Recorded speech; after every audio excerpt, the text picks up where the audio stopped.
Hey, remember that time I bought a 390 Adventure and then you never saw it again for 4 months? I'm gonna do some work on it today. I still have the 390. This is the bike I'm planning on building and reviewing next. To be honest, I just got really burned out at the end of last year, and I don't think I've been on a motorcycle in at least a month. I haven't ridden since November, I don't think. So it is early January, and the work goes ever onward. I'm feeling refreshed from my little break and foray into RC cars. So today we're gonna do some work to the 390 Adventure. I got some important mods I gotta put on. I gotta wire up this new tablet that I've already installed the bracket for, but the hard wiring, gotta get in here and plug into that Cyclops setup that they put in there for me. And handguards, gotta do handguards. And I keep getting questions about how I make this handguards fit these bikes, so I'll actually show you what I do today. But before we jump into the stuff that's gotta be added, hi Chewy, let me show you what I've done already, because I haven't made a video on this bike since I bought it. So, well, that's not true. I did make one video with Cyclops where they put the lights on, but let's just, let's go through what's been done already and then dive in what needs to happen next. Also, sorry about the echo, but I'm in the shop. It's a big cavernous roof, and I'm not gonna wear a mic all day, so deal with the shotgun mic, I guess.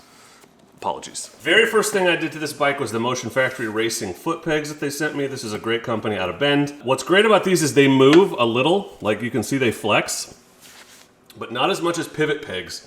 Everyone keeps saying, well, just get pivot pegs. Well, the difference between pivot pegs and these is pivot pegs have a spring and they move very easily. These use skateboard bushings, and so you really gotta work it to get it to move, which is good because you've got a much more stable platform to stand on. It reduces vibration because it's rubber, and it just feels better to me. So nice wide foot peg, rubber dampened / flexing base here. So these are great. They fit right on. Super happy with those. Great to be working with those guys, and I do have an affiliate link if you want to check those out. I'll put it in the description. People always ask about this seat cover. It's just a Mad Dog ATV seat cover. I think they're $30 on Amazon. I'll link it for you. This is my half measure when Seat Concepts hasn't made a seat yet, because stock seats are generally uncomfortable. It's actually really great. You get a lot more comfort. It makes the seat a little wider for the money. They're not expensive, so I just keep a couple on hand, but I do have a Seat Concepts cover on the way. A few things on here that are not gonna surprise you. One, double take mirrors. Thanks to Double Take for those. Those go on every bike. This is the Vanash Motorsports 1-inch bar riser. I don't know what it is about the KTM bikes, but they always feel like the bars are just a little too low for me, and I'm not even tall, so I know that means I'm riding in a lazy position or whatever, but it's just more comfortable, which makes me more comfortable on longer rides, which means I'm standing up more. So I love Andrew's bar risers in particular. That's just one piece of aluminum machine. I've seen the machines that do it. He's in Bend too. So I'll link all of his stuff that's on this bike. There's one more thing that's his. The other thing of his that's on here is this GPS mount. It goes right to the factory mounting points. Incredibly easy to use. There's a knob here that you can't really see for adjusting it, but I put his GPS mounts on all my KTMs. They're super good, super sturdy. Takes 2 minutes to install. And the two most significant and important upgrades so far come from the sponsor of today's video, which is Cyclops. First up, the front aux lights, making the lights into a triangle instead of a single point of light, makes you far more visible on the road at night and during the day, so highly recommended. And these amber lenses, which are removable, they're literally just on there like it's a 2-second removal to swap it out. In fact, here, I'll show you. Bam, just like that. It's white, and if I want to go back to amber, I just put the rubber cover back on. Super cool. So you're basically getting 2 lights in one, but those really cut through the fog and the dust. On the back, we've got the Scan P3, which just makes you incredibly visible on the road, as you can see from the conspicuity flicker, and they function as additional brake lights and tail lights as well. Brake. Oh, and turn signals is what I meant to say. Pretty slick. I like those a lot. Again, massive increase to your visibility from behind, which is, you know, where you don't want to get hit. So again, thanks to Cyclops for sponsoring this video. They make these complete kits, very easy to install, and you can also just buy their light controller and their dimmers. Those are all CAN bus compatible and will work with any lighting system. They make those themselves. And the great thing about the Cyclops setup is no additional switches. They're all just configured to work with your stock lights and stock light switches. So when I go to brights, you see the aux lights go to bright too. And there's adjustable settings, so you can put the standard kind of running light at any brightness you want. Not only can you buy their complete kit, but you can just buy their dimmers and use those with any setup. They're the best in the biz, so highly recommended. I'll put a link to all the stuff they put on this bike. Thanks to Cyclops. They're another local company. They're up in Seattle, just outside of Seattle in Kent. It's a 4-person family operation. Always hang out with those guys at rallies and stuff. They let me drink their Coors Lights, so help me pay them back by checking out their products. What we're adding to the bike today is a couple things. One, I already have the Adventure Tech Pro tablet. So I mounted this up, the tablet itself, but I have to put the wiring harness on so that it is charging off of the bike, hardwired, instead of just using the USB port, which I need for my phone, and I've only got one factory USB port. So I'll show you how that's mounted, what that all looks like, and we'll put this on. This is another small startup company. The guy's name is Brian. I met him at the AIM Expo last year, and he's like, hey, well, I'm trying to get this company off the ground. Can I send you one when I get it? And I was like, absolutely, because I'm really tired of my Garmin not working. So this is a rugged Android tablet, so I can just run Gaia like I do on my phone. It's like a super phone, but I don't have to put my phone on the bars. It's a much bigger screen, and it works for other things too. It's a camera, and you can watch YouTube on it in your tent if you want to. Excited to have this running this year, and the first bike I wanted to put it on was the 390, so let's get it installed. Actually, let me show you the mount first. I'm really good at losing things, including keys, immediately. But this locks on, so they can't steal it. You can leave your tablet on the bike. Yeah, okay, that's the key. So this just slides out, and then tablet comes out. Does not have to be plugged in.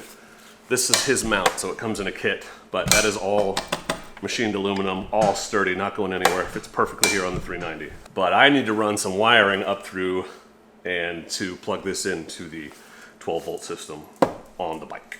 So thanks to Cyclops Brian, I know that behind this panel lies all the 12-volt connections, and they added a splitter, an octopus, that I should be able to plug additional accessories into. The only problem thing I see is, well, first, this is a very heavy-duty, very sturdy cable. Very happy with that. Everything he makes, the whole ATP setup is mil-spec. These connectors are not going to work for what I'm trying to do. So I'm definitely going to have to cut those off and put bullet connectors on, because I think that's what's under here, but let's tear it off and be sure before we start cutting anything to pieces. But it should be a simple matter of connecting this and then running it up inside to the back of that. We're good to go. This thing has a screw-on. Come on, baby. No? It doesn't want to show it to you, but like a screw-on mount. Pretty cool. Waterproof, all that. Do I still remember how to work on motorcycles? I guess we'll find out, won't we? I'm really good at just like getting in the way of what I'm doing. I'm so good at setting up camera angles directly behind me. Just gonna go into that. There's one behind here. What the hell? That's not awesome. Really? And these are attached, so those have to come out.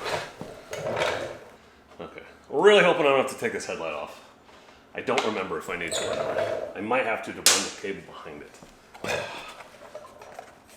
it's definitely holding it on. See, Brian's got all this memorized. He doesn't have to figure it out. That's why I like letting him work on my stuff.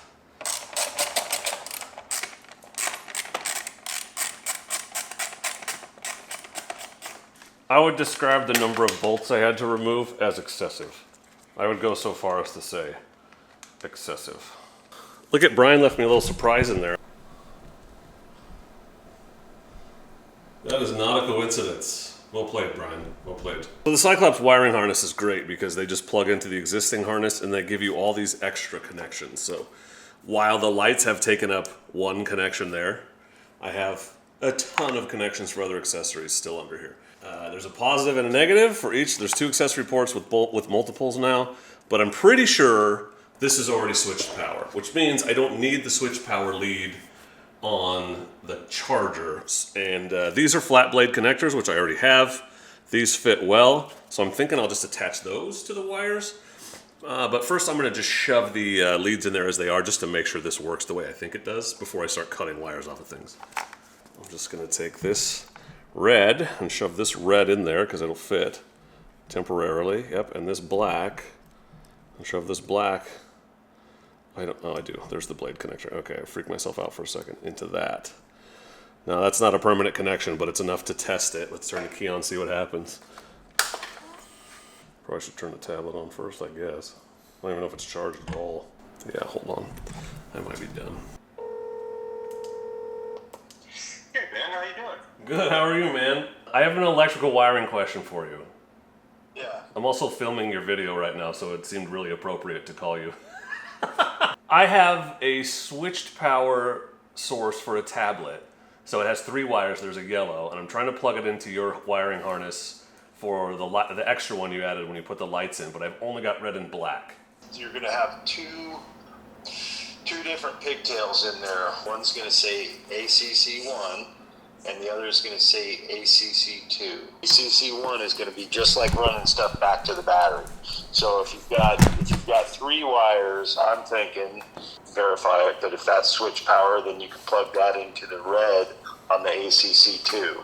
Okay. So the ACC2 is the one that's going to come on and off with the key.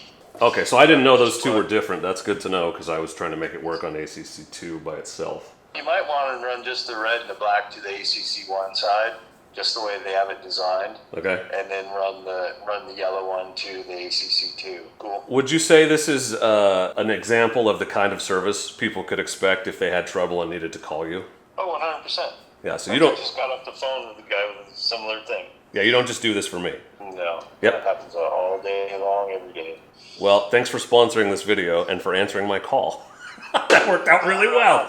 Hey, I'm glad. If you have any more problems, don't hesitate to give me a call. Okay, one more try. Now that I got the advice from Darryl, let's just loosely plug this in before we make any permanent modifications. And then I should be able to turn the key on and get this charging, assuming the charger is working. Look at that. Look at that, it's charging. Thanks, Darryl. I want you to know that I was absolutely going to just stick these wrong connectors in there and then do some shrink wrap, some heat shrink over the top.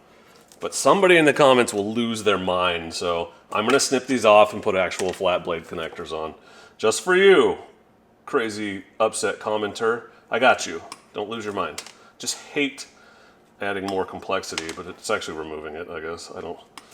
And yeah, these are all red, but they're the only ones I have in the right size, so it is what it is. I'm aware I'm a terrible electrician, by the way. You don't really have to tell me. I'm sure you will, but you don't have to. The fact that I even have half an idea how to do this is a testament to how much I've learned over the last few years. There is a quick release on this, so it's easy to take apart, so I'm not dragging the whole thing around right now. Okay, black to black on ACC1, that's black. That's black. Red to red on ACC1, that's here. And yoop. And then yellow, that was yellow, you dumbass. All right, red is here. You can't tell because it's covered up, but it has the fuse on it, that's how you know. Red to red, and then yellow goes to red over here. I still have 2 bullet connectors here, 2 more actually on the bottom, and I've got room to plug in a bunch more stuff on this. Okay, I'm just gonna double check that before I heat shrink everything. Let's see if it charges. God, I hate doing electrical, but sometimes it works. Yeah! There's a lot of extra cable here underneath this panel. So I started at the tablet and I'm just running it backward. I'm not gonna go crazy trying to run it up, take all this apart. I can mostly hide it enough to where I don't really care. So, because this tucks right under this pretty easily, you see, no big deal. And then I can run it underneath here. All good. If I really cared, I would pull this off and stick the cable underneath it, but that would hold it in place. I just don't think it's gonna matter. I think that's fine. You can hardly see it. I mean, there's gonna be some cable. I probably should give myself just a little more slack, just in case, for connecting and disconnecting that. And if you're going all the way to the battery, this is great, but I'm not, so it's just annoying. I gotta deal with it. A lot of wiring in here. And I want it to kind of come out right there. That's where the easiest spot is. So good at this. I should really teach classes, honestly. I'm gonna give myself that much slack in here. The rest of this, nah, bro. And I am a total, idiot, butterfingers, no experience mechanically. So the fact that I can even do this good of a job is a freaking Christmas miracle. It goes like this. Yeah, turn signal actually goes forward. What a revelation I've just discovered. Get up in there, bro. Oh, it's charging. Okay, it's working. Excellent, excellent news. Ah, okay, that didn't sound right.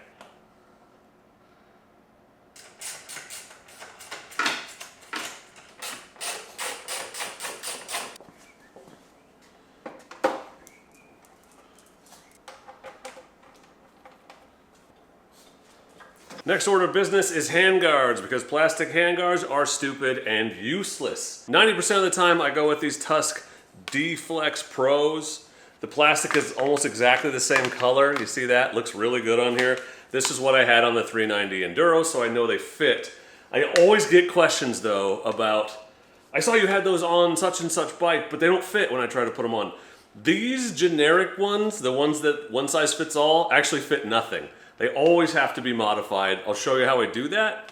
I learned it from like Jake the Garden Snake, so I just assumed that everybody knew it, but I'll show you how I make these fit this bike and every other bike I put them on, but first I gotta take these old handguards off. Hang on to your hardware because we're gonna reuse some of it. Sometimes it's easier to just reuse the hardware, particularly these bolts, if it's a threaded handlebar, than it is to try to drill it all out or make what they send you work. Gotta be a little flexible with these. Always requires a little improvisation. It's like, look, there's a little spacer. See that? Hang on to that. You might need it to put the handlebars on. Look at things like hit the ground and then fall into the black hole where your socks go. In the dryer, they just cease to exist somehow. Yeah, I'm definitely gonna want that. And then these clamps have to come off. Oh, you know, there's a nut on the back of that that's turning. You're gonna have to get a wrench, you idiot. This is a Pit Posse T-wrench with an 8, 10, and 12 socket, and I swear I do 90% of my mechanicking with this tool alone. It's the most useful thing I have. It's not close. Oh, hey, it comes out when you stop the nut on the back from moving. Who knew? Probably won't need to reuse these, but it's nice to keep the hardware together just in case. And this thing is in a weird spot, so I'm going to rotate it up a little so I can get this wrench on the back side. Actually, push it down.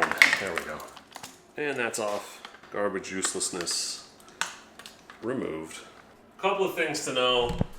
One, these inner clamps have a left and a right. There's a little L and an R on them, but you just, as long as the logo is facing out, you're good. And the outer piece also has a left and a right, and the way you can tell is if the Tusk logo is right side up. Yeah, so I'm just loosely, very loosely putting all this together, like just starting threads to get a sense of where stuff can go. These bars are not the same width all the way down, which is super annoying. But I'm gonna get this end started and then I'll show you how I make it fit. One of the reasons I've never shown this in a video is that it's really difficult to film and show what I mean. But I'm gonna try. Where this front bracket that goes around the lever meets this piece, there is a significant uneven gap. It's worse on the outside than it is on the inside. And if it's all loose, it looks like you can tighten it up, but once you start tightening everything up, it just doesn't fit. It doesn't work because everything is so strong, it doesn't bend, it starts pulling everything out of whack. I still don't even have a good angle on it. That's a better angle. So this isn't tight, but you can see the angle that this is at right there, right here. And tightening this down is not gonna do anything but pull everything out of line. So this bar that goes in front of the handguards is too straight. So what I need to do is bend this very last piece out where the bolt goes in, bend it out in this direction. That'll flatten it so I can bolt it right up against that and everything else will fit. So that's what I'm gonna do, and the best way I've found to do that is in a bench vise. So I have a bench vise.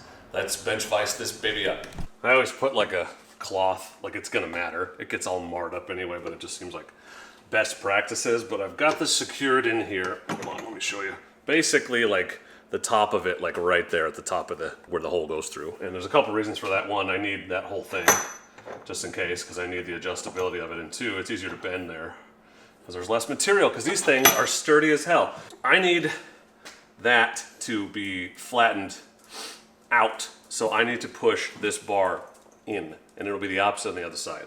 So it's easier to push in because this thing's up against the wall. It's very hard when I have to pull because I have never bolted this to the ground, but here, let me show you. It's a super scientific method. You're never gonna believe how precise it is.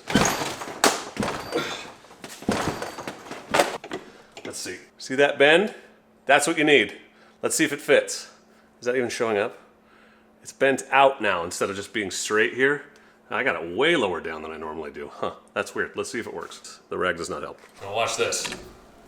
It's mostly flush, and I've got the end in there like it's flat. So I can actually, when I tighten this down, it's a hell of a lot flatter. This needs to come up. I need to loosen it, but that makes it so much easier to attach this. Now, in getting this far, I've noticed two other problems which you may have to deal with. First, there's just a lot of Loctite where the stock handguard goes in, so I had to run a tap in that just to clean it out. And second, you can see here, the lever is too long for this in the default setup if I plug this all the way in. So I will just loosen the post here where the mirror is and slide that in 1/4 of an inch, and it'll be fine because I really want my lever as lined up with this as possible. Let's see if I can get this tightened down now. It's nice to do this before you tighten everything down just to make sure that nothing is in your way. Oh God, that has a little lock thing though that goes into the, damn it, it really wants to be right in that, but I don't think it's gonna work.